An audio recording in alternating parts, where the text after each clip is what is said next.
Hello everybody, time for a new video. No shaving video yet. I'm gonna do it later today.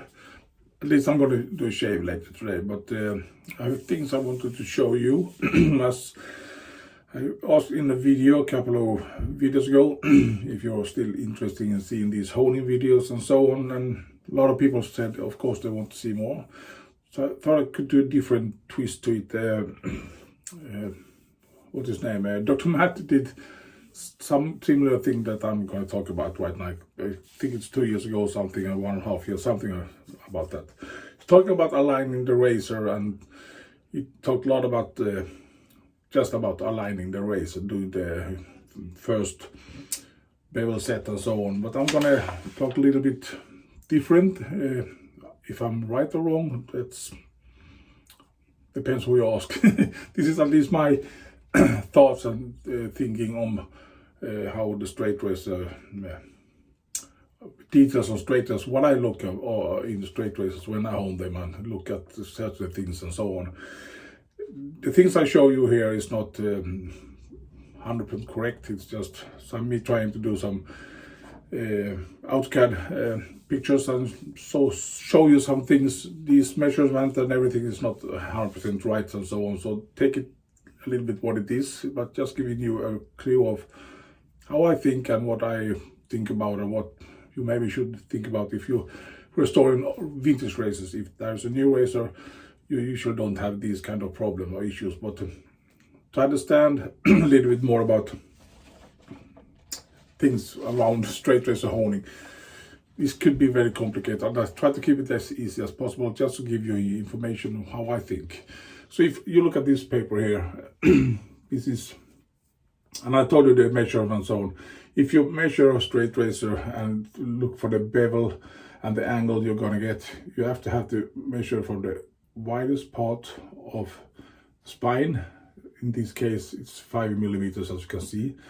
And then you measure you should actually measure from that point where is the razor hits the stone, so not from the top here, actually from that point to that should be 17 millimeters. And if you got those two numbers, you get the angle that's 19 degrees.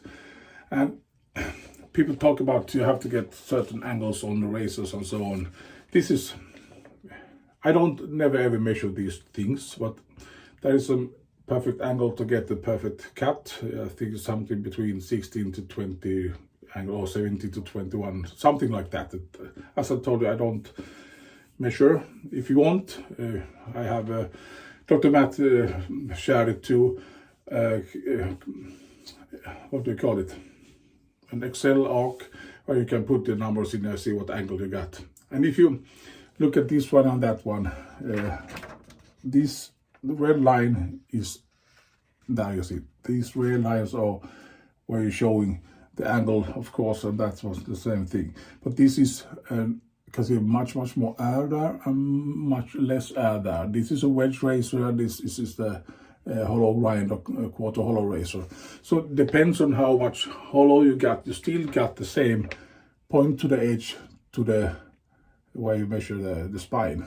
The same thing. It doesn't matter if a wedge razor or it's a hollow grind razor. So the same, what you call the geometric is the same thing. So you have to get that angle right, and you don't have to nerd so much about that thing, but you have to have that in mind so you don't get that razor crooked and so on. It's a good idea to at least know about it, but you don't maybe have to correct it too much. But some people are really nerdy and they want to have everything in numbers and so on. So this is some kind of thing to think about it. But if this is the razor, you see, I have a razor here. It's when you see the razor, sorry, I filmed with the razor. I want to drop it like this. You can see the geometry of the razor there. Of course, it can differ with the angle and so on, but you look at the razor like this. And the next photo I'm going to show is just the tip of that edge, the apex of that edge. Difficult to show here, but if I take the second picture, this one, I'm gonna explain what you saw. This is actually the edge we're talking about, and this is the thing right there. This last part here is that thing we're going to look at right now. So I'm going to put that paper away. I hope this won't be too complicated, but I'm trying to keep it simple as possible. So here we got what we're looking for is this nice triangle alignment on the razor. You know, the red lines that came on the other picture.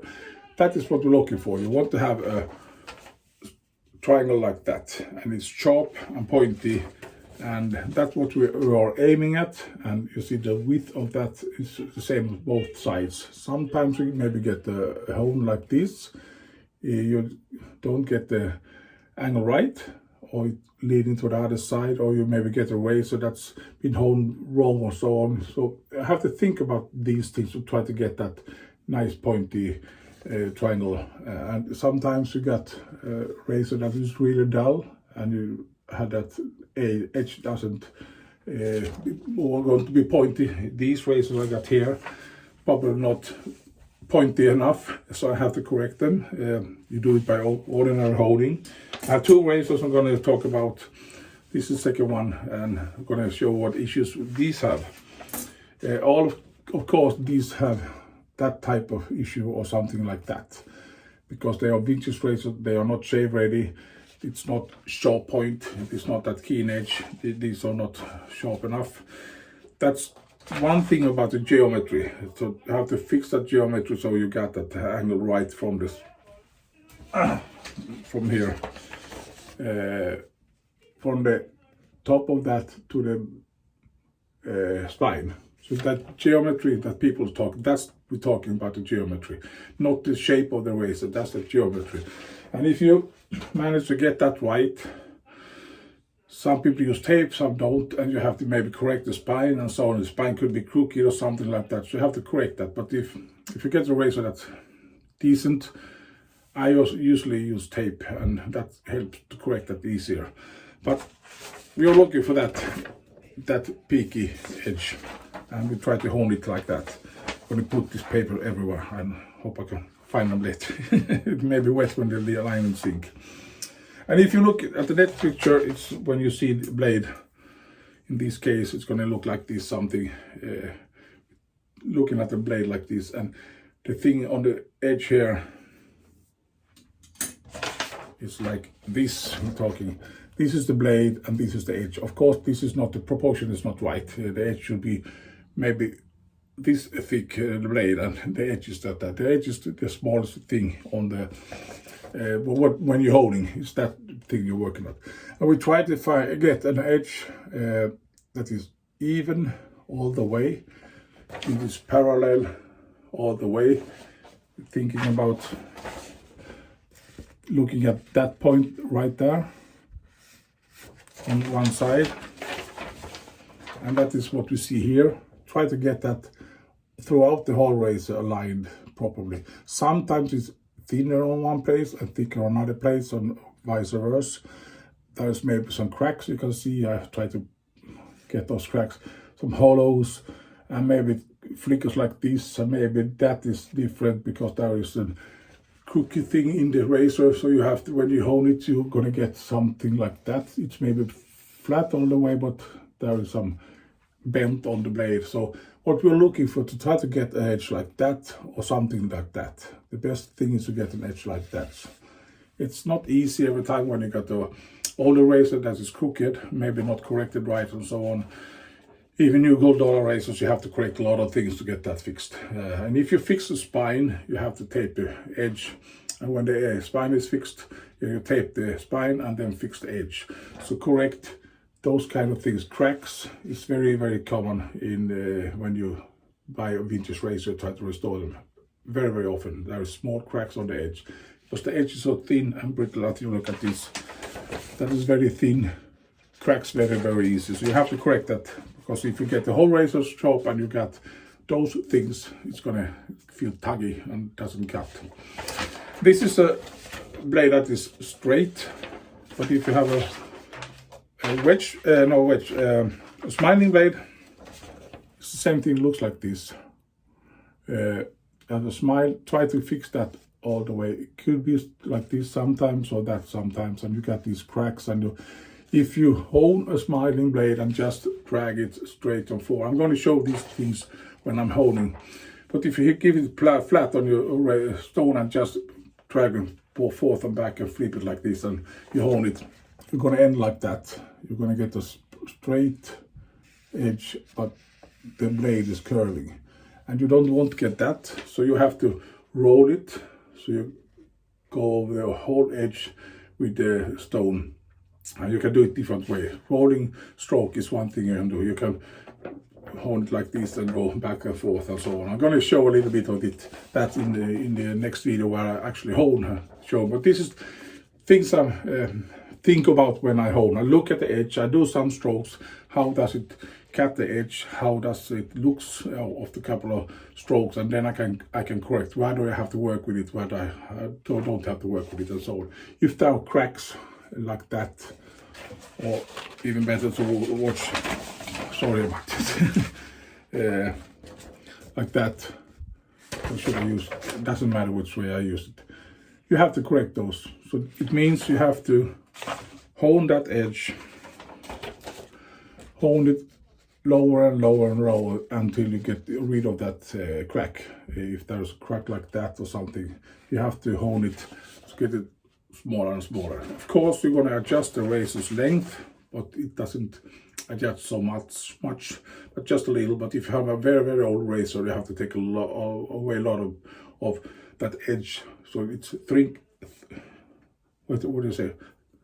Trinkets, or it got smaller like that. Then you have to actually get the spine smaller, but because then you got another angle to it, and it's too wide angle, so you have to correct that and maybe do some hone wear on it and get that geometry right. But if, in my opinion, usually you don't have to do a lot of corrections to the spine with these vintage razors. As you can see, this is a smiling edge, goes like this, so you have to use another technique to hone it. It's not difficult. So this is one of the razors I'm gonna hone after this video. So we're gonna be showing you, this is another razor I'm gonna hone, and that got a lot of these, what do you call, cracks, like that. A lot of these throughout the whole edge. I think it's called a frown even, because this end here is too much. They haven't honed that enough, so I got a little air between. I'm going to show it, I'm going to take some photos, and when I hone these I'm going to explain what I'm doing. But there's a lot of issues on that edge. The blade seems to be aligned right, it's not crooked, and so you have to look at the spine. It looks great. Look at the edge like this, so you can see it's straight, feels straight, but there is a lot of cracks, a lot of things. I got a little bit hone wear on this side there. That it's not an issue. Probably have tried to fix that before and so on, but there is still too much material just on the edge here. So there is actually, if I over actualize it, it goes like this. So you got a little bit heel there. So that's, I think it's called frown, but I have to correct that so I get that geometry right. So it's those things I'm looking at when I'm getting a vintage razor, dull or with cracks, and I have to fix them and try to fix them so good as I can. So what I was trying to show you, I want to have that kind of edge straight all the way. Sometimes it could be like this, depends on the thickness of the blade. It could be very thick here and very thin here, then they can go like that. And then you can sometimes get that type of edge. It doesn't always, it doesn't mean it's an issue, but it doesn't look exactly as I want it. Often it looks something between these two, but it works, and I try to get that edge like that, not uneven. It can happen if you hold very much on one side and not on the other side. You have to keep approximately the same amount of strokes on each side. But if you have an edge like that, and you see that there's much more longer edge on the one side and shorter on the other side, then you have probably tilt that too much. So you have to correct that and open that up again and get that nice even edge. So, what can I say? Aiming for that angle, something like that. The geometry to razor first, then the edge and everything going to be right. And when you fix that geometry right, and that seems to be working and it looks great, then you go progressing on your honing and you get nicer edge all the time. You don't correct that edge with for 8,000 grit stone and so on, and finish the stone and so on. That's about polishing. 5,000 grit stone or horseshoe stone, 1,000 stone, that corrects the edge enough. Sometimes by 8,000 grit stone, 5,000 grit stone doesn't, it's not, what do you say, harsh enough. So I have got to harsher stone and correct that so I can get rid of material or the razor. But that's when you correct them. When you have done that, you don't have to correct so much next time you do. You just put it on 8,000 grit stone, do some strokes, 5,000 grit stone, do some strokes, finished, go over to 8,000 grit stone. I do it at least that way, and then the finish is done. And I don't have to work with that 5,000 grit stone long at all, just getting that edge right and then go further from that. Enough mumbling for me right now. I'm gonna try to do a video showing you with these two razors. I think I'm gonna use this the most part of it and showing you how I correct that edge, because there is other issues on this one. So I'm gonna show you, I'll try to get some photos and so on. So these two I'm gonna try to hone today, and later this evening I'm gonna do a shave with these two and try the edge. We hope it will work. So it's gonna be a couple of videos today. Thank you for watching so far. Have a great Saturday, and we shall see you later today. Bye for long. Bye bye.